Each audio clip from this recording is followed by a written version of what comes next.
The future is not synonymous with progress or the progression of our evolution.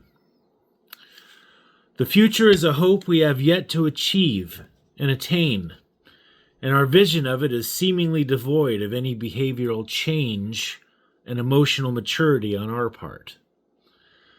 We just believe that simply heading into the future from our present will cause us to advance as people, as if by some kind of magic we'll suddenly have the utopia we were promised in our science fiction. The only thing we've managed to accomplish is making it easier and more convenient for ourselves to remain the same animal we've always been. The only way our future changes for the better is if we do. If we don't actively work to improve our own nature and primal instincts, then we're just primates in fighter jets and electric cars. Things don't get better just because time passes and we believe it's all supposed to. That may sound elementary and pedantic, but ask yourself how many times in your life you've heard people say, "It's blah, blah, blah year. Weren't we supposed to have blah, blah, blah by now?" We've chosen comfort and convenience over the work we need to put into ourselves to reach the next level of our evolution. The world is only a reflection of ourselves. If we want a better world, we have to become better people. Otherwise, we're just putting coats of paint on an old, condemned house, making the outside look terrific while the structure completely falls apart. Stop making your life the 1993 Honda Civic with the rattling stereo system and the fiberglass wings screwed to the trunk.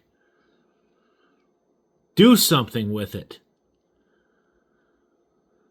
Appearance doesn't matter. Substance is what matters. And people are either confusing the two unintentionally, or their intent is to fool you into believing that their appearance makes them substantial.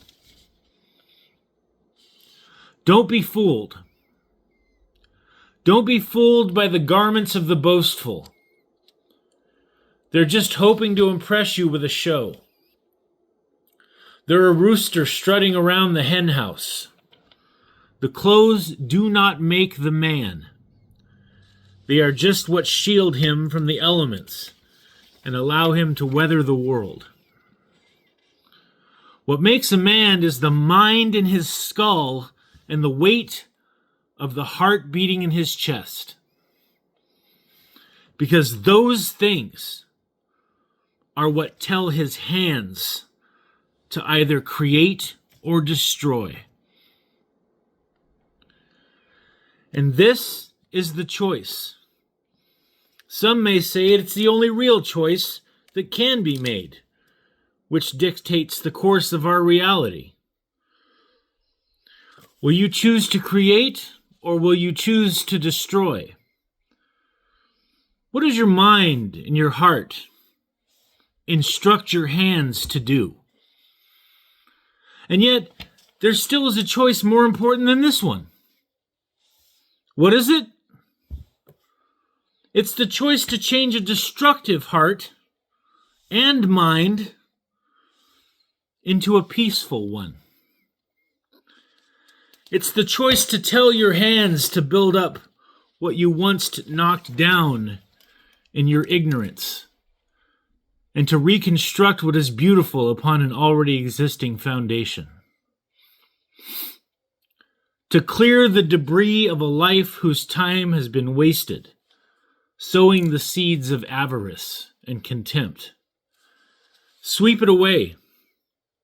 Sweep it all away and clear a path for yourself to walk upon, with your head held high, but not high enough that you can't look into the eyes of your fellow man and help him do the same. We all want what we can feel we can never ask for from anybody. But never asking for it from anybody makes us feel like we're nobody,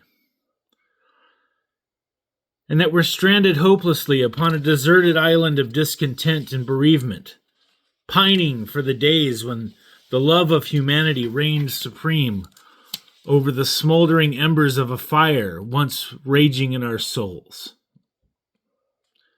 A fire which kept the human spirit alive and comforted from a bitterly cold world outside of ourselves. We once looked at that desolation and put our feet in the shoes of our fellow man, our brothers and sisters. Empathy dictated our actions and our reactions, and we allowed it to.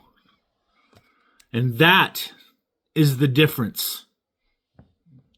That is the difference within us now. We're no longer willing servants of empathy. We don't look upon one another and ask what we can give of ourselves to them. Instead, we eye them with a suspicion and wonder what they'll try and take from us. How did we get here?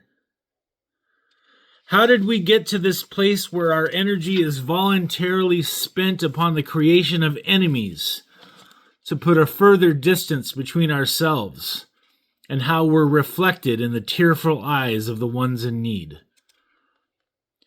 How did we get to this place where we would rather participate in making hearts bleed than quench the bleeding of the human heart? How did we get to this place of willing ourselves to be blind to the needs of the people in the world, instead of keeping our eyes open to see the death and destruction, and remember that we wish to have no part to play in it? We got here by forgetting we are one. We got here by forgetting we are all vehicles for a spirit moving its way through the universe and beyond. A spirit who lights up the most saturated of the darkness and reveals to us what is hiding in all of the cracks and crevices of our being, from the deceptive and welcoming smile of the devil to every shadow known to mankind. There is nothing more shining and brilliant than the light of the truth, for it is only within its revelation that one can free themselves from the shackles of ignorance, fear, and cowardice. Look upon yourselves. Don't be afraid. Look upon yourselves in this space filled with the brilliance of the light of the truth. For I say unto you that it is the same space you have always existed in. Only now are all the demons revealed to you, which have been holding firmly to your heart and whispering twisted deceptions into your mind. Only now can they be seen dying, writhing in ageless agony, as the truth turns their bodies into smoking cinders. Trample them under your feet. Dance joyfully upon their crunching bones. Yell and scream of your freedom from the vices and prejudice of this world as you join hands with others who have done the same. No longer shall the world be able to divide you and conquer you. You are free only as long as you know that you are reflected in the eyes of your fellow men and women, and they in yours. Look upon one another. Look into the eyes of one another and know that you are free.